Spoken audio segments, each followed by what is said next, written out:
To connect to a specific platform, first create an account, which can be done by visiting a designated website.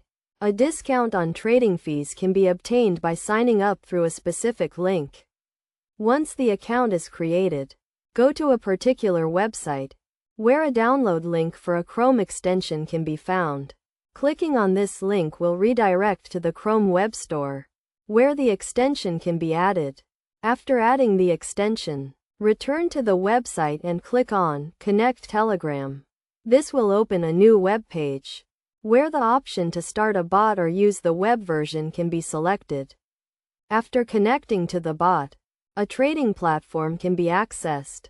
To use this platform, hover over a menu and select Settings, then ensure that a specific option is enabled. With this setting enabled, the platform is ready to use.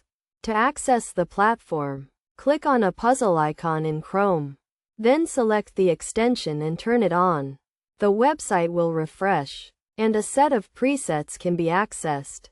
These presets can be used to set buy and sell amounts, and quick buy options. After setting up the presets, select a specific coin from a list of options.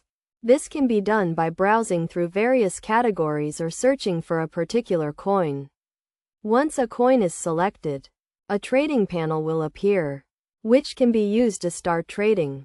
If the panel is not visible, click on Enable to make it appear. With these steps, the platform is ready to use, and trading can begin.